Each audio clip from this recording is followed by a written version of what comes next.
If you are a reader of financial newspapers or watch business channels, you must have come across stock market experts and analysts using a term called PE. The PE, which is also called the price to earnings ratio. A lot of investors use this term because PE is by far the most popular valuation metric used by investors and analysts to understand whether a particular stock is cheap or expensive. So PE will tell you whether a particular stock is cheap or expensive. The P ratio of a stock is a simple tool for measuring the market's temperature. It is calculated by dividing a stock's price by the company's earnings per share or EPS.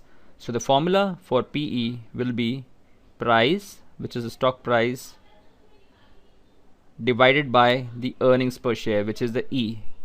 Earnings per share can further be obtained by looking at the net profit of a company,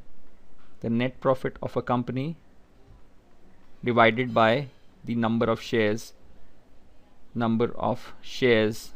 outstanding for that company. So that's a formula of PE for you.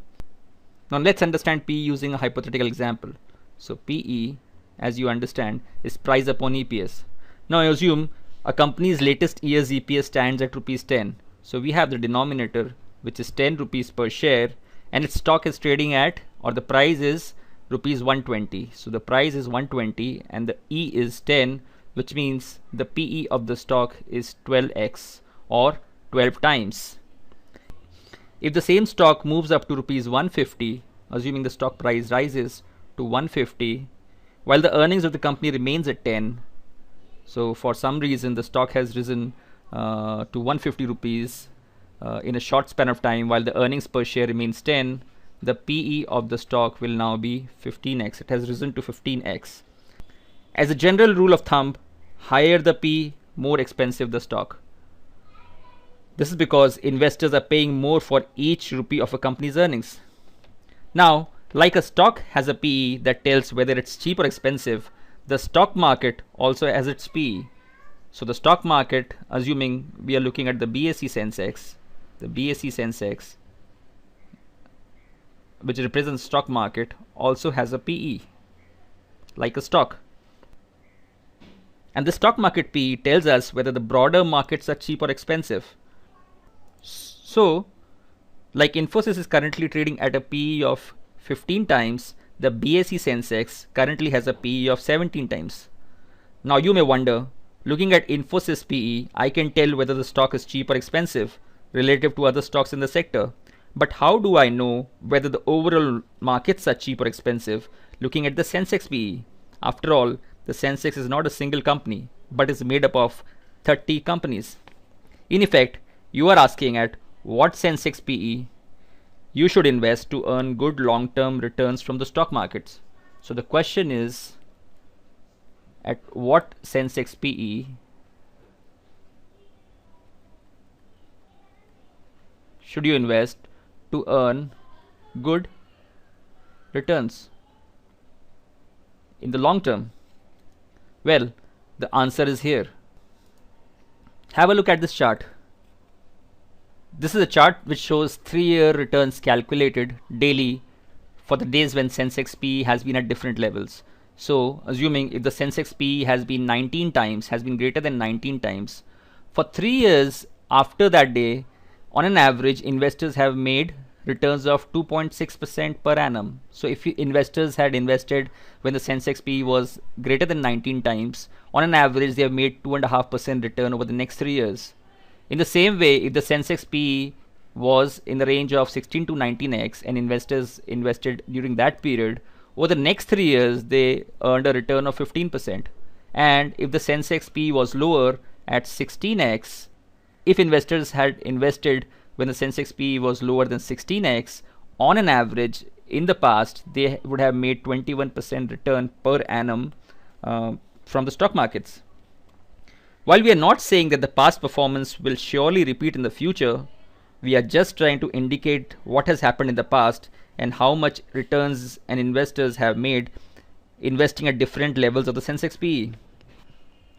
So if history is any guide, it pays to invest when the Sensex PE is less than 16 times, as it indicates a conducive environment for long-term investing. And there have been several periods when this has been true. That is, Sensex PE has fallen below 16 times only to recover and earn investors good long-term returns.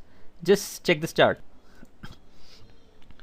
This chart shows the latest period when Sensex was trading below 16 PE was in 2012. So if you can see this chart, the green bars show the time period when the Sensex was trading below 16 PE. So you have several periods in the past in history when Sensex was trading at 16 PE, at less than 16 PE, and investors, if they had invested, would have earned a good long-term return from the stock markets. And the latest we had such a situation was in 2012. And we know how investors who invested during that period of 2012 have made money on their stocks. Now it's easy to see this chart and promise yourself, I will definitely buy stocks when the Sensex PE falls below 16 times the next time. But wait, before you get excited and promise yourself this is because if history is any guide to how investors behave when stock prices are falling and are cheap, you may be in for a surprise. Just look at this following chart. This chart shows that since January 1996, the Sensex PE has been lower than 16 times for 39% of the period. So, over the last 17 years, the Sensex has been trading at less than 16 times price to earnings for almost 39% of the trading days.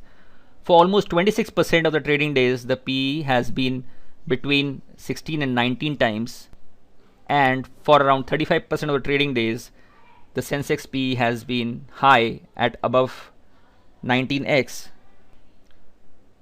Now, like you may have promised yourself that I would buy stocks when the Sensex PE falls to less than 16 times, look at history. If you see this chart, during the periods when the Sensex PE was less than 16x, which we just mentioned that was 39% of the trading days in the past, investors have together taken out almost 2% of the funds that they have invested over the last 17 years, which means there has been a negative inflow of funds. And when the Sensex PE was high at above 19 times, you had these investors investing 70% of their money. Ironical, isn't it? This means that investors have sold more stocks than they have bought when the stock prices were cheap. What is more, these investors bought the most amount of stocks when the Sensex PE was greater than 19 times. We know it's difficult to be an investor in stock markets when everyone around you is selling stocks, but then this is what separates sensible and successful investors from others. Only those who go against the crowd and buy stocks when there's fear all around and stock valuations are cheap can make money in the long term. As the legendary investor Warren Buffett says, be fearful when others are greedy and greedy when others are fearful. We hope you will. Thank you.